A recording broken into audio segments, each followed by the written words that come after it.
ये दुकान थी मोहन कुम्हार की, जो पूरे गांव में अपनी मेहनत और ईमानदारी के लिए जाना जाता था। मोहन दिन भर मिट्टी से घड़े, सुराही और दिए बनाता था। उसके हाथों में जादू था, लेकिन किस्मत उतनी मेहरबान नहीं थी। उसकी कमाई बस इतनी थी कि घर का गुजारा मुश्किल से चल पाता था। मोहन अपनी चाक घुमाते हुए एक नया घड़ा बना रहा था। उसके पास कई सुंदर घड़े और सुराहियां रखी थीं, लेकिन ग्राहक बहुत कम आते थे। पास ही उसका बेटा रवि बैठा था, जो ध्यान से अपने पिता को काम करते हुए देख रहा था। बेटा रवि, आज भी मुश्किल से कुछ ही घड़े बिके हैं। सुबह से शाम तक मेहनत करता हूँ, हाथों में मिट्टी लग जाती है, शरीर थक जाता है। लेकिन जब कमाई गिनता हूँ तो लगता है जैसे मेहनत का पूरा फल ही नहीं मिला। कभी कभी सोचता हूँ कि क्या मेरी मेहनत कभी रंग लाएगी भी या नहीं। पिताजी, आप इतना निराश क्यों होते हैं? आपके बनाए घड़े पूरे गांव में सबसे मजबूत और सुंदर होते हैं। लोग भले आज न समझें, लेकिन एक दिन जरूर समझेंगे कि सच्ची मेहनत की कीमत क्या होती है। और जो लोग चालाकी और धोखे से पैसा कमाते हैं, उनका सच भी एक दिन सबके सामने आ ही जाता है। ये दुकान थी मोहन कुम्हार की, जो पूरे गांव में अपनी मेहनत और ईमानदारी के लिए जाना जाता था। मोहन दिन भर मिट्टी से घड़े, सुराही और दिए बनाता था। उसके हाथों में जादू था, लेकिन किस्मत उतनी मेहरबान नहीं थी। उसकी कमाई बस इतनी थी कि घर का गुजारा मुश्किल से चल पाता था। गांव में एक अमीर व्यापारी भी रहता था, लाला सेठ। उसकी बड़ी दुकान थी और बहुत पैसा भी, लेकिन गांव के लोग जानते थे कि वो अक्सर गरीबों को चालाकी से धोखा देकर ही अमीर बना था। बेटा, तुम शायद लाला सेठ की बात कर रहे हो। वो आदमी बहुत चालाक है। कभी किसानों से सस्ता अनाज खरीद लेता है, कभी गरीबों को गलत तौल देकर धोखा दे देता है। उसके सामने कोई बोलने की हिम्मत भी नहीं करता। पिताजी, अगर कोई बहुत चालाक है तो इसका मतलब ये नहीं कि वो हमेशा जीतता रहेगा। कभी कभी सच्चाई और समझदारी मिलकर सबसे बड़ी चालाकी को भी हरा देती है। बस सही समय आने की जरूरत होती है, और मुझे लगता है वो समय जल्द ही आने वाला है। इतने में गली से घोड़े की टापों की आवाज सुनाई दी। गांव के लोग तुरंत समझ गए कि लाला सेठ आ रहा है। वो हमेशा अपनी ऊंची आवाज और घमंडी अंदाज के लिए मशहूर था। लाला सेठ घोड़े से उतरा और सीधे मोहन की दुकान की ओर बढ़ा। अरे मोहन, अभी तक यही मिट्टी के घड़े बना रहा है। इतनी मेहनत करता है, फिर भी तेरी हालत वही की वही है। अगर मेरी तरह व्यापार करना सीख लेता तो आज अमीर होता, लेकिन तू तो बस मेहनत करता रहे। दिमाग लगाने का काम हर किसी के बस की बात नहीं होती। लाला सेठ, हम गरीब लोग हैं। हमारे पास मेहनत के अलावा और क्या है? हम तो बस ईमानदारी से काम करके ही खुश रहते हैं। भगवान जितना दे देता है उसी में संतोष कर लेते हैं। रवि चुपचाप खड़ा होकर लाला सेठ की बातें सुन रहा था। उसकी आंखों में गुस्सा नहीं था, बल्कि एक गहरी सोच थी। उसे महसूस हो रहा था कि ये वही आदमी है जो पूरे गांव को अपनी चालाकी से बेवकूफ बनाता है। लाला सेठ जी, आप सही कह रहे हैं कि व्यापार में दिमाग बहुत जरूरी होता है, लेकिन दिमाग का इस्तेमाल अगर लोगों को धोखा देने में किया जाए तो वो चालाकी ज्यादा दिन नहीं टिकती। एक दिन कोई न कोई उस सच को जरूर पहचान लेता है। अरे छोटे से लड़के, तुम मुझे व्यापार सिखाएगा? पूरे गांव में मेरी बराबरी करने वाला कोई नहीं है। अगर इतना ही समझदार है तो कभी मुझे मात देकर दिखा। लाला सेठ हंसते हुए वहां से चला गया, लेकिन उसके जाते ही रवि की आंखों में एक चमक दिखाई दी, जैसे उसके मन में कोई योजना बन चुकी हो।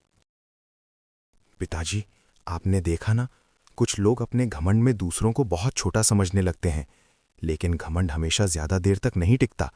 मुझे लगता है कि जल्द ही लाला सेठ को अपनी चालाकी की असली कीमत समझ में आ जाएगी।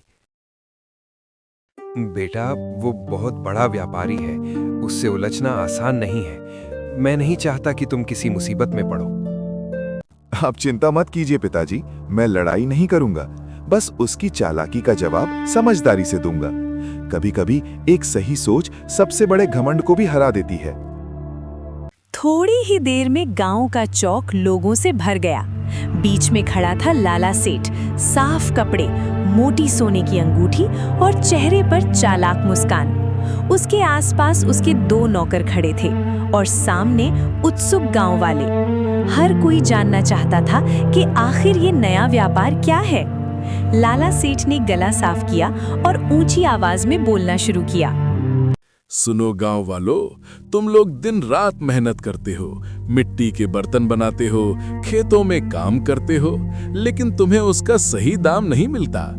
मैं सोच रहा था कि क्यों ना मैं तुम्हारी मदद करूं और तुम्हारी मेहनत को शहर तक पहुंचाऊं। अगर तुम अपने सारे बर्तन मुझे दे दो तो मैं उन्हें शहर में ऊंचे दाम पर बेचूंगा।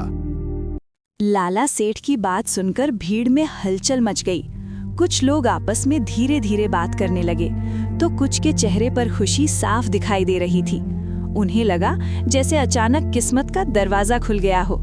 गरीब कुम्हार और किसान इतने बड़े फायदे की कल्पना भी नहीं कर सकते थे। लालच और उम्मीद ने मिलकर उनके मन को जल्दी ही बदल दिया। अगर सच में ऐसा हुआ तो हमारा जीवन बदल जाएगा। अब तक तो हम बर्तन बेच बेच कर बस गुजारा ही कर पाते थे। अगर 2 गुना पैसा मिलने लगे तो हमारे घर की हालत सुधर जाएगी, बच्चों की पढ़ाई भी अच्छी तरह हो सकेगी। मुझे तो लगता है हमें ये मौका जरूर लेना चाहिए। हाँ भाई, लाला सेठ शहर के बड़े व्यापारी हैं। उन्हें व्यापार की अच्छी समझ है, इसलिए उन्हें फायदा भी होगा और हमें भी।